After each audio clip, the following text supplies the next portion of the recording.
వాక్కు నిత్యము నిలుచును. ఏమి మారునను పొల్లుపోదు, భూమి ఆకాశములు గతించినను మా రాజు ఏమవుదు? ఏమవుతుందండి? పలుకు, మా రాజు పలుకు అంటే ఆయన రాజులకు రాజు అన్నాం. 806, ఇంకో పుస్తకం ఉంటే 784, పాతది ఉంటే చూడండి 784 ఉంటుంది ఇంకో పుస్తకంలో. యేసుని వాక్కు నిత్యము నిలుచును, ఏమి మారినను పొల్లుపోదు, భూమి ఆకాశములు గతించినను మా రాజు పలుకు మారదు. ఆ రాజు పలుకు మారదు. మనం మారుతాం కానీ ఆయన అన్నాడు మారడు. యేసుని వాక్కు నిత్యము నిల్చున్, ఏమి మారినన్ పొల్లుపోదు, భూమి ఆకాశముల్ గతించినాను మారాజు పల్కు మారాదు. యేసుని వాక్కు నిత్యము నిల్చున్, ఏమి మారినన్ పొల్లుపోదు, భూమి ఆకాశముల్ గతించినాను మారాజు కుమారాదు. మా రాజు పలుకు అంటే మా రాజు మాట మారదని మనం మారుతాం. అందుకే ఆ రాజుని మాట మారదు. అందుకే ఇక్కడ ఆ రాజు అలాంటి వారు చెప్తున్నారు. బెత్లెహేము ఎఫ్రతా 5:2 యోదావారి కుటుంబములో నీవు స్వల్ప గ్రామమైనను అంటే యేసు ప్రభు యొక్క పుట్టుకను గురించి చెప్పిన ప్రవచనం ఇది. యేసయ్య ఎప్పుడు పుడతాడు, ఆయన పుట్టుట వల్ల మానవాళికి ఏం కలిగింది అని మీకా ప్రవక్త పాత నిబంధన గ్రంథంలోనే చెప్పారు యేసు ప్రభువుని గురించి. చాలామందికి అర్థం కాదు. చాలామంది బైబిల్ డిస్కషన్లు ఇలా యేసయ్య పరిశుద్ధాత్ముడు వాళ్ళలో ఉండడు, పరిశుద్ధాత్మడ కార్యాలు లేకుండా, పరిశుద్ధాత్మడ మారుమనసు అనుభవం లేకుండా ఇష్టానుసారంగా మాట్లాడుతుంటారు. కానీ ఆది నుంచి కూడా, ఆదికాండ ప్రకటన గ్రంథం వరకు కూడా దేవుని వాక్ ఇది. ఆ రాజు వాక్యం నిత్యము నిలుస్తుంది. కాబట్టి మారు మనసు పొంది పరిశుద్ధాత్ముడికి కార్యాలు అర్థమవుతాయి కానీ లోకస్తులకి ఇవి అర్థం కాదని. అందుకే దేవుని వాక్యాన్ని భయభక్తులతో మారు మనసు కలిగిన వారు, పరిశుద్ధాత్ముడు వారు వచ్చినప్పుడు అర్థమవుతుంది. అర్థమైందక్క? అపోస్తుల కార్యాల మాట చూడండి. పరిశుద్ధాత్ముడు లేకుండా నువ్వెన్ని చెప్పినా, ఎన్ని మాటలు చెప్పినా అర్థం కాదు. అందుకే మీరు మారు మనసు పొంది అక్కడ అంటాడు అపోస్తుల కార్యాలలో 2:38 చూడండి. 37 వారి మాటలు విని హృదయంలో నొచ్చుకొని అంటే పొడవబడి, సహోదరులారా మేమేమి చేతుమని పేతురును కడమ అపోస్తులను అడిగితే పేతురు చెప్తున్నారు, మీరు మారు మనసు పొంది పాపక్షమాపణ నిమిత్తం ప్రతివాడు యేసుక్రీస్తు నామమున బాప్తిసం పొందుడి, అప్పుడు మీరు పరిశుద్ధాత్మను వరమును. అప్పుడు ఎప్పుడు? మీ హృదయాలు పొడవబడి యేసయ్యను హృదయంలో అంగీకరించి మారు మనసు పొంది రక్షకుడికి అంగీకరించి, ఆ అంగీకరించిన పరిశుద్ధాత్మను ఆత్ముడు అంగీకరించిన తర్వాత అదే మనకి యేసు ప్రభువుని నోటితో ఒప్పుకొని ఆయన నా కొరకు చనిపోయినాడు, సమాధి చేయబడి తిరిగి లేచాడు హృదయంలో విసర్జించి రక్షించబడినప్పుడు నువ్వు బాప్తిసం సాక్ష్యం ఇవ్వాలి. అలా అంగీకరించి పరిశుద్ధాత్ముడు నీలోకి వచ్చినప్పుడు పరిశుద్ధాత్మ అనే వరం వస్తుంది. అప్పుడు చేతులు పెట్టి ప్రార్థిస్తారు. బాప్తిసం తీసుకున్నాక ఏం చేస్తారు? నువ్వు ఒంటరిగా లేదు, సంఘంలో ఉన్నావు, నీ పరిశుద్ధాత్ముడిని ఆ విధంగా ఓ తిమోతి నీలో ఉన్న వరమును అలక్ష్యము. కాబట్టి వాళ్ళ కొంతమంది పరిశుద్ధాత్మ ఇచ్చిన కార్యాలు, అందుకే సంఘంలో ఉన్న ప్రతి వారికి దేవుడు ఆ వరాలు ఇస్తాడు. నీకే వరం ఇచ్చాడో నాకు తెలియదు. నీకే వరం ఇచ్చిన ఆ వరాన్ని నువ్వు కాపాడుకొని సంఘంలో పరిచర్య చేయాలి. అది ఆ బాధ్యతను నెరవేర్చాలి మనం, నువ్వైనా నేనైనా. అలా చేసినప్పుడు నువ్వు దీవించబడతావు. అందుకే నాకు చూసావు ఆయన గణపరచాలి ఏదో ఒక విధంగా. నన్ను గణపరచు అని నువ్వు గణపరచలేదనుకో నీకు ఏమి రాదు. ఒట్టి మాటలు ఇవి. ఎన్ని మాటలు చెప్తే ఏమవుతుంది? మా అమ్మమ్మ అనేది సముద్రంలో ఎంత మూర్తి ఏమైద్దిరా అనేది. ఎన్ని మాటలు చెప్తే పైసా అవుతుందిరా అనేది. కరెక్టే. నువ్వు ఎంత మూసిన సముద్రం దాన్ని ఏమైనా అవుతుందా అమ్మా? ఎన్ని మాటలు చెప్తే నీకు పైసా అవుతుంది అనేది. అంటే మనం ఎన్ని మాటలు చెప్పినా మాటల వల్ల ఉపయోగం లేదు. నీ కార్యాలు, క్రియలు ముఖ్యం. నువ్వు ఆయన మాట వినాలి. నా మాట విని నన్ను పంపిన వారి యందు విశ్వాసం ఉంచిన వాడు నిత్య జీవము. మరి విన్నావు ఆయన మాట? ఆ మాట వింటే నువ్వు నీ కుటుంబం దీవించబడుతుంది. అందుకే ప్రియమైన వాళ్ళారా, అనేక కాలం నుంచి కూడా, మొదటి నుంచి కూడా బెత్లెహేమ అంటే దేవుని ఇల్లు అని అర్థం. దేవుని బెత్లెహేమ ఎఫ్రతా, యోధా వారి కుటుంబంలో నువ్వు స్వల్ప గ్రామమైన. యేసుప్రభు ఎక్కడ పుట్టాడు? ఎక్కడ పుట్టాడండి? ఏ ఊరు? బెత్లెహేమ. ఎక్కడ పెరిగాడు? నజరేతులో పెరిగాడు. నజరేతులో పెరిగినాడు. అంటే ఆయన వాక్యానుసారమే. బెత్లెహేమ ఎఫ్రతా యోధా కుటుంబంలో ఒకళ్ళ స్వల్ప గ్రామమైన, బెత్లెహేము చిన్న గ్రామమైన, బెత్లెహేము గ్రామంలో పుట్టాడు నా కొరకు ఇశ్రాయేలులను యాలబోవాడు. కింగ్. యాలేదెవరు? రాజు. ఆయన ఏలతాడు. ఎలా నీలో నుండి వస్తాడు. ఆ రాజు ఎక్కడి నుంచి వస్తాడు? ఏలేవాడు నీలో నుండి వస్తాడు. యెషయా గ్రంథం 9:6. ఎక్కడ పుడతాడని ఉంది ఆయన? యెషయా గ్రంథం 9వ అధ్యాయం 6వ వచనం. ఎలాగనగా మనకు శిశువు పుట్టెను, కుమారుడు అనుగ్రహించబడను, ఆయన భుజం మీద రాజ్యభారం ఉండను. ఆశ్చర్యకరుడు, ఆలోచనకర్త, బలవంతుడగు దేవుడు, నిత్యుడగు తండ్రి, సమాధానకర్త, అధిపతి అని అతనికి. ఆయనకున్న రాజుకున్న లక్షణాలు. ఆర్డినరీ మనిషి కాదండి యేసుప్రభు. బెత్లెహేంలో పుట్టాడు. ఆయన పుట్టుడు ద్వారా మానవాళికి శిశువు పుట్టెను. పుట్టుడు ద్వారా ఏమొచ్చింది? మనకు కుమారుడు అనుగ్రహింపబడను. అయిపోయింది. పాస్ట్ టెన్స్ అవన్నీ జరిగిపోయింది. ఆయన భుజం మీద. ఇది ఎప్పుడు చెప్తున్నాడు యెషయా తెలుసా మీకు? యేసుప్రభు పుట్టక ముందు చెప్తున్నాడు. 700 సంవత్సరాలకు ముందు. మత్తయి సువార్తకు వచ్చాక యేసుప్రభు పుట్టాడు. కానీ అంతకుముందు యెషయా చెప్తున్నాడు, నీకు కుమారుడు అనుగ్రహించబడి పుడతాడు అని. పుట్టాడు అని ఆల్రెడీ పుట్టాడంట అప్పుడే. అంటే యేసుప్రభు లోకానికి రాకముందు ఆయన ప్రవచనం చెప్తున్నాడు యెషయా. ఇందాక మీకా చదివినాం, బెత్లెహేము ఎఫ్రతా ఇశ్రాయేలు నీలో నుండి పుడతాడు అని ఆయన చెప్పాడు. ఏది? మీకా ఇందాక 5:2. ఇప్పుడు యెషయా చెప్తున్నాడు 700 సంవత్సరాలకు ముందే. ఏమంటాడు? ఎలా అనగా శిశువు పుట్టాను, కుమారుడు అనుగ్రహ. ఆయన భుజం మీద ఏముంటుంది? రాజ్యాన్ని ఎవరు పరిపాలిస్తాడు? రాజు. ఆయన రాజులకు రాజు, ప్రభులకు ప్రభు పరిపాలిస్తాడు. రాజ్యాన్ని పరిపాలిస్తాడు.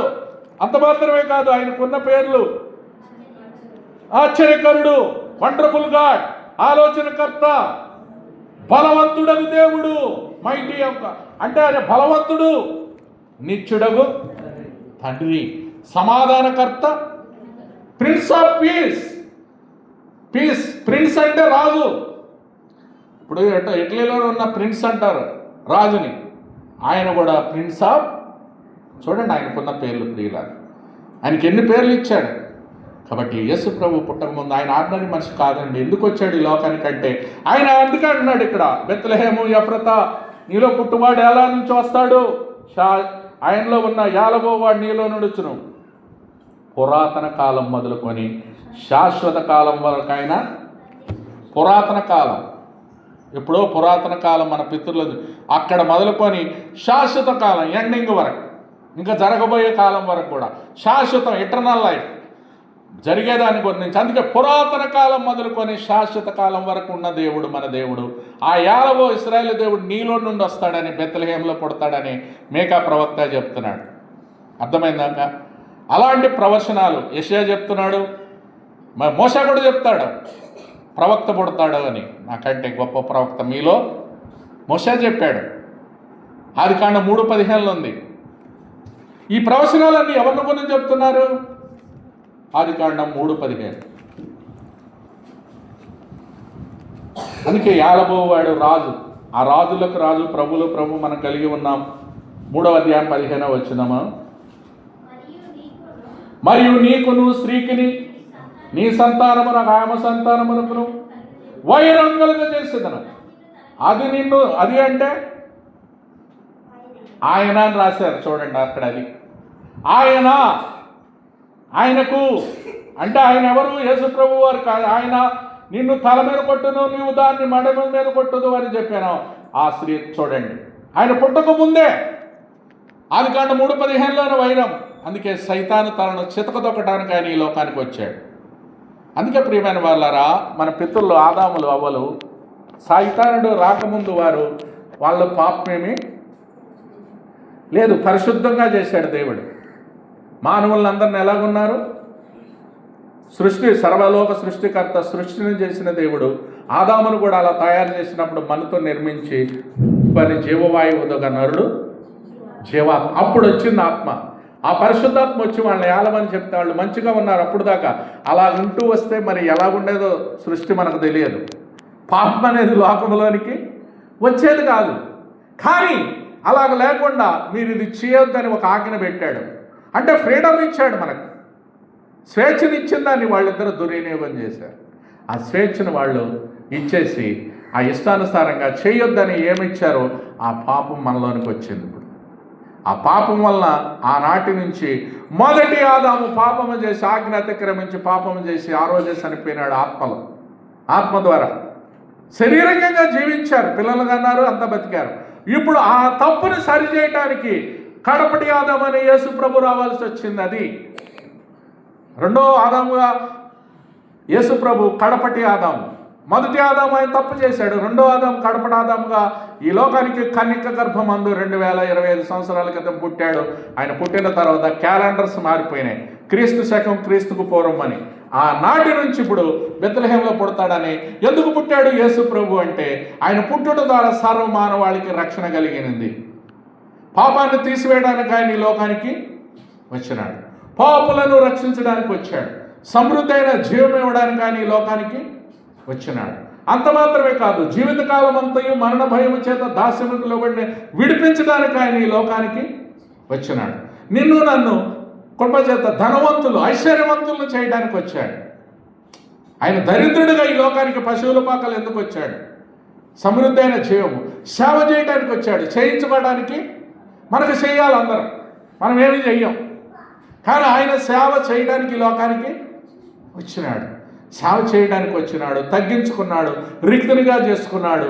ఎంతగా అంటే దేవాది దేవుడు ప్రభు. అందుకే బెత్లెహేం ఎఫ్రాతా, అందుకే పురాతన కాలం మొదలుకొని శాశ్వత కాలం వరకు ఆయన ప్రత్యక్షం అవుతూ ఉంటాడు. ఆనాటి నుంచి ఉన్నాడు దేవుడు. అందుకే ఆయనకు ఉన్నవాడు అన్నవాడు. అర్థమైందక్క? అందుకే ఆనాడు దేవుడు ఆయన పురాతన ఎలా ప్రత్యక్షమయ్యాడు? తీతుకు రాసిన పత్రిక ఆ ప్రత్యక్షత ఎలాగయ్యాడు చూడండి. తీతు 2:11.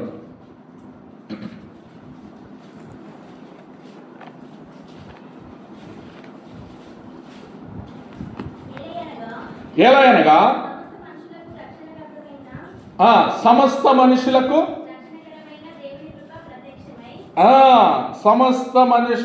సమస్త మానవాళికి ఏం ప్రత్యక్షమైంది? దేవుని కృప ప్రత్యక్షమై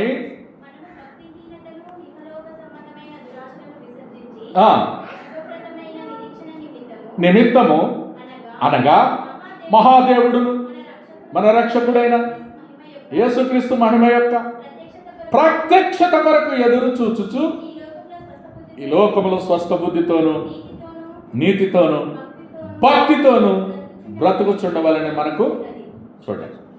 ఆయన ఎందుకు ఈ లోకానికి అంటే 11లో ఎలాగనగా సమస్త మనుషులకు రక్షణకరమైన దేవుని కృప ప్రత్యక్షమైంది. సమస్త మనుషులకు, సమస్త మానవాళికి, అందరికీ కూడా ఆయన కృప ప్రత్యక్షమయ్యటానికి ఈ లోకానికి వచ్చాడు. కృప అంటే మనం పాత్రులు కాని దానికి పాత్రులుగా చేసింది కృప. అందుకే నువ్వు నేను రక్షించబడడం కృప ద్వారానే. ఇది మన కార్యాల ద్వారా కలిగింది కాదు. అందుకే కృపగా ఆయన ద్వారానే కలిగింది. ఆ కృప ఆనాడే ప్రత్యక్షమైంది ప్రియులారా.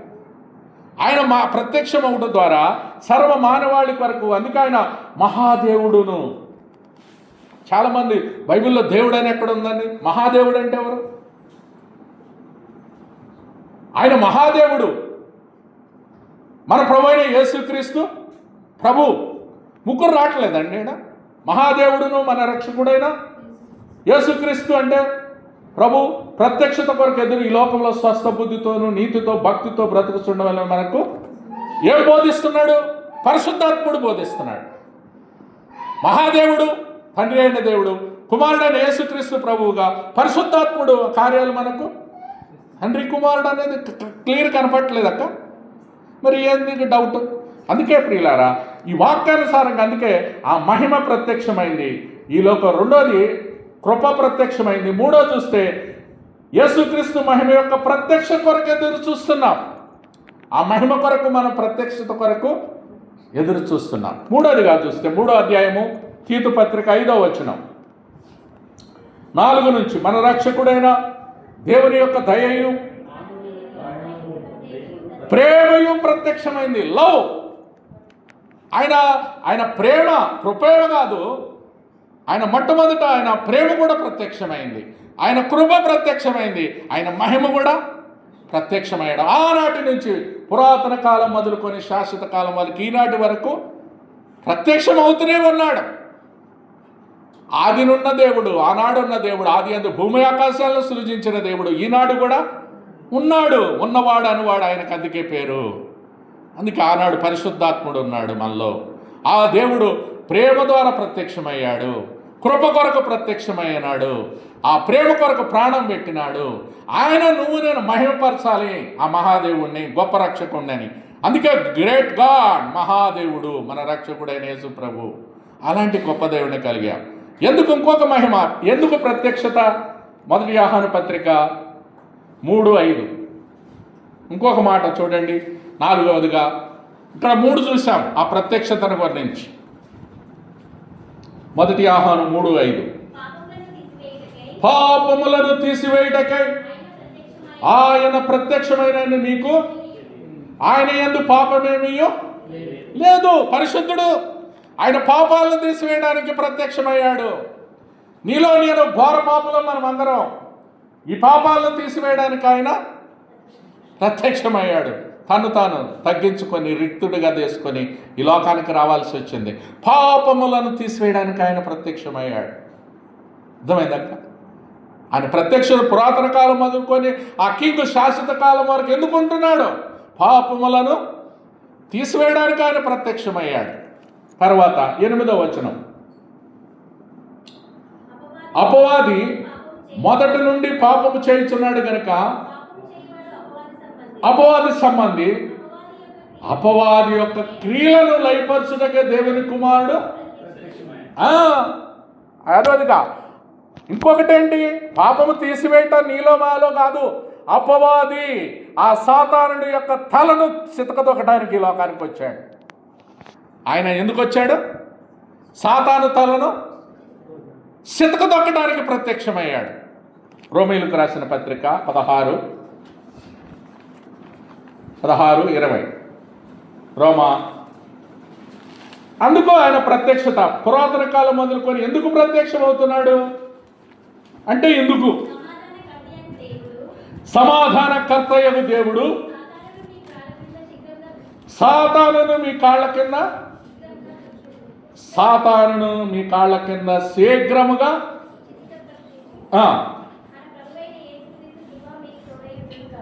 అది సమాధానకర్తయగు దేవుడు సాతాన్ని ఏం చేస్తున్నాడు? నీ కాళ్ళ కింద శీఘ్రంగా చితకదొక్కుతున్నాడు అనమాట. అర్థమైందక్క? ఆ సాతానుడు అపవాది మోసగాడు. వాడికి ఉన్న పేర్లేంటి? వాడు దుష్టుడు, దొంగ, వాడు అపవాది, వాడు నరహంతకుడు, వాడు అబద్ధాలకు జనకుడు. ఇలాంటి సాతాను తలను చితకదొక్కడానికి అపవాది క్రియలు అయిపరచడానికి ఆయన ప్రత్యక్షమయ్యాడు. ఆరోది ఎందుకు ఆయన ప్రత్యక్షమయ్యేది చూస్తున్నాం. మొట్టమొదటి ఎందుకు ప్రత్యక్షమయ్యాడు? కృప ద్వారా రక్షించడానికి ప్రత్యక్షమయ్యాడు. అర్థమైందక్క? ఆయన ప్రేమ కొరకు ప్రత్యక్షమయ్యాడు, రెండోదిగా చూశాం. మూడవది ఎందుకు ప్రత్యక్షమయ్యాడు? పాపములు తీసివేయడానికి ప్రత్యక్షమయ్యాడని చూస్తాం. నాలుగోదిగా చూస్తే ఎందుకయ్యాడు? ఇప్పుడు అపవాది యొక్క సాతాను క్రియలను లయపరచడానికి, సాతాను తలను చితకదొక్కడానికి ప్రత్యక్షమైనాడని చూస్తున్నాం. సాతాను తలను చితకదొక్కాడు కలవరి శిలువలో, వాడి యొక్క అందుకే ఆ విధంగా ప్రత్యక్షమయ్యాడు. ఆ రోజు ఆయన మహిమపరచడానికి ప్రత్యక్షమయ్యాడని చూస్తున్నాం, మహిమను కూడా తేటానికి. అర్థమైందక్క? అనాది కాలం ఆయన బెత్లెహేములో ఎందుకు పుట్టాడు, పురాతన కాలం శాశ్వత కాలం వరకు ఆయన ఎందుకు ఉన్నాడు అనే దాని గురించి చూస్తే ఈ ప్రత్యక్షతలన్నీ ఉన్నాయి. ఆ కృప ద్వారా ప్రత్యక్షపరచబడ్డాడు. అబద్ధాలు మరి సాతాను తలను చితకదొక్కడానికి ఆయన ఈ లోకానికి ప్రత్యక్షము కావాల్సి వచ్చింది. ఆ సాతానుడు నిన్ను నన్ను మోసగించుతున్నాడు కాబట్టి ఆదాము అవ్వను మోసం చేశాడు ఆనాడే. ఆదికాండం చూసాం 3:15లో. వాళ్ళు ఆ మోసం చేసిన కాడి నుంచి మతాలు అనుసరించడం మొదలుపెట్టారు. మతాలంటే ఏం మతాలు? ఇప్పుడు మతాలన్నీ ఏం చెప్తే ఆకులు కట్టుకుంటున్నారు. ఆకులంటే మతాలండి. ఆకులంటే ఏంటండి? ఆనాడు ఇప్పుడు ఆదాము అవ్వలు ఏం కట్టుకున్నారు? అంజూరు ఆకులు కట్టుకున్నారు. ఆ మతాలు ఇప్పుడు మతాలన్నీ కూడా ఆకులే. ఆకులు ఏమైతే ఇప్పుడు ఆకులు కట్టుకొని ఎన్ని రోజులు ఉంటారు? ఎక్క ఆకులు ఎన్ని రోజులు కట్టుకుంటాం బ్రదర్? ఉదయం కట్టుకుంటే సాయంత్రానికి ఏమైతే ఎండిపోతా దిగంబరం అయిపోతావు. మరి ఎంటాకు శాశ్వత పరిష్కారం. ఇప్పుడు ఈ మతాలన్నవే ఆకులు లాంటివి. అందుకే చెప్తున్నా, ఏ మతం నేను రక్షించలేదు. ఈవెన్ క్రైస్తవ మతం పట్టుకున్న వేస్తుంది. మతాల మీద జన్మిస్తే ఏమి చేయవు. ఆకులు ఏం చేస్తాయి? ఎండిపోయినట్టే, దిగంబరం అయిపోతాం. కానీ ప్రియమైన వాళ్ళారా, ఆ దేవాది దేవుడు ఈ యొక్క సొల్యూషన్ చేశాడు. ఆదికాండం ఏం చేశాడు? Permanent solution. ఆ యొక్క ఆకులు, అంజూరు ఆకులు తీసివేయడానికి ఆయన ఏం చేశాడండి? ఆఖరి వచనం 3వ అధ్యాయం ఆఖరి వచనం చూడండి ఒకసారి.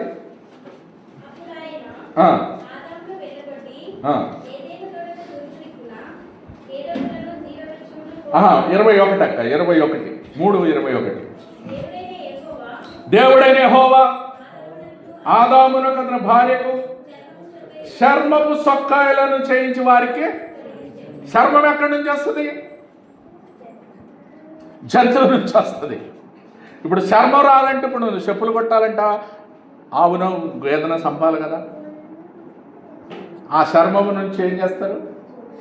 చెప్పులు కొట్టుకుంటాను, డప్పు ఏదైనా తయారు చేస్తారు. అలాగే ఇప్పుడు వాళ్ళకి సొక్కాలు ఇప్పుడు పర్మనెంట్గా ఏం చేశాడు? 3 ఆకులు కట్టుకున్నారు. 3 అంతకుముందు ఎప్పుడు ఆకులు కట్టుకున్నారు వాళ్ళు?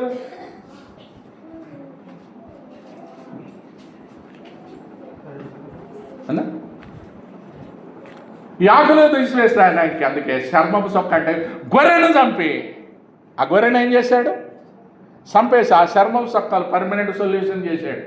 అందుకే పర్మనెంట్ సొల్యూషన్ యేసుక్రీస్తు ప్రభువు ద్వారా ఆ మతాల వల్ల కలగలేదు, కానీ యేసయ్య ద్వారా ఆ సొల్యూషన్ వచ్చింది. గొర్రెను చంపి వారికి పర్మనెంట్ సొల్యూషన్ చేశాడు, చర్మపు సొక్కాలు చేశాడు. అలాగే నీకు నాకు కూడా ఆయన కలవరి శిలువలో వధించడం ద్వారా గొర్రెపిల్లగా నీకు నాకు అమూల్యమైన రక్తం ద్వారా విమోచన దొరికి ఆ పర్మనెంట్ సొల్యూషన్ విమోచన కలిగజేశాడు. ఆ విధంగా మనలను ఆ రాజులను ఏలే దేవుడు పురాతన కాలం మొదలుకొని బెత్లెహేములో పుట్టిన రాజులకు రాజు, పురాతన కాలం శాశ్వత కాలం ఇప్పటి వరకు ప్రత్యక్షమవుతున్నాడు. ఈ ప్రత్యక్షతల ద్వారా ఆఖరికి ఇంకొకటి చూడండి, హెబ్రీయులకు రాసిన పత్రిక 7వ ఇంకొకటి చూసి మనము బలలో పాలు పొందుదాం. 9:27 అందరం కూడా చదువుతాం. లేకపోతే 26 నేను చదువుతా, 27 మీరు చదవండి, 28 అందరం చదువుదాం. చాలా ప్రాముఖ్యమైన వచనం. అట్లయిన జగత్ పునాది వేయబడక మొదలుకొని చూడండి, పురాతన కాల జగత్ పునాది వేయబడక అనేది మొదలుకొని ఆయన అనేక పర్యాయాలు శ్రమ పడవలసి వచ్చిన, అయితే ఆయన యుగముల సమాప్తి అందు తను తానే బలిగా అర్పించుకొనుట వలన పాప నివారణ చేయుటకై ఒక్కసారే ప్రత్యక్ష పరచబడేది. మనుషులు ఒక్కసారే మృతి పొందవలనని 28 అందరూ అలాగుననే క్రీస్తు కూడా అనేకుల పాపములు భరించుటకు ఒక్కసారి అర్పింపబడే తన కొరకు కనిపెట్టుకొని వారి రక్షణ నిమిత్తం పాపము లేకుండా రెండవసారి ప్రత్యక్షమవుతాడు. ఇప్పుడు అయిపోయింది క్షమాపణ, మనకందరికి ప్రత్యాతాపం చేశాడు, పర్మనెంట్ సొల్యూషన్, వదిలించబడి గొర్రెపిల్లగా చనిపోయి సమాధి పేరు తిరిగి లేచాడు. ఇప్పుడు తండ్రి కుడిపార్శ్వన ఉన్నాడు సింహాసనం ఉండి ఆయన రెండవసారి రాబోతున్నాడు. రెండోసారి ఎట్ట ప్రత్యక్షమవుతాడు? ఆఖరిగా పాపము లేకుండా, అలాగనే అనేకులు పాపములు భరించడం ఒక్కసారి అర్పింపబడి తన కొరకు కనిపెట్టుకొని ఉండి వారి నిమిత్తం. ఇప్పుడు మనమందరం ఆయన కొరకు ఎప్పుడు వస్తాడు, ఆ రాజులకు రాజు ఎప్పుడు వస్తాడు అని కనిపెడుతున్నాం. కనిపెట్టడం ద్వారా ఆయన ఎప్పుడు కనిపెట్టి నిమిత్తం పాపము లేకుండా రెండవసారి అక్కడ ప్రత్యక్షం అవుతాడు. రెండవసారి, ఆ రెండవసారి మరి ఆయన రాకడకు నువ్వు సిద్ధమా? ఏమ్మా సిద్ధమా? లేకపోతే ఇప్పుడైనా సిద్ధపడండి. ఆయన ఎప్పుడు వస్తాడో తెలియదు, మన పోకడు ఎప్పుడో తెలియదు. ఆయన ఎందుకు ఈ లోకానికి పురాతన కాలం మొదలుకొని శాశ్వత కాలం వరకు ఎందుకు ప్రత్యక్షం అవుతున్నాడు అంటే ఇప్పుడు చూసాం 7 రకాల ప్రత్యక్షత. మొట్టమొదటిది ఎందుకు? పాపములను తీసివేయడానికి. రెండోది అపవాది క్రియలు లయపరచడానికి. మూడోది ఆయన కృప ద్వారా ప్రత్యక్షమయ్యాడు, కృప ద్వారా రక్షించాడు మళ్ళా. తర్వాత మహిమ పరచటానికి, ఆయన ప్రేమ ద్వారా ప్రత్యక్షమయ్యాడని చూసాం. ఇవన్నీ కారణాలు ఎందుకొరకు? నీ కొరకు, నా కొరకు ఆయన ప్రత్యక్షమయ్యాడు. పురాతన కాలం మొదలుకొని ఈ రాజు వరకు ఆ ప్రిన్స్ ఆఫ్ పీస్, సమాధానకర్త అధిపతి ఎందుకు అయ్యాడంటే నీ కొరకు, నాకు. రెండోసారి ఇప్పుడు మళ్ళా రాబోతున్నాడు, ప్రత్యక్షం అవుతాడు. మనం మరి are you ready for the second coming?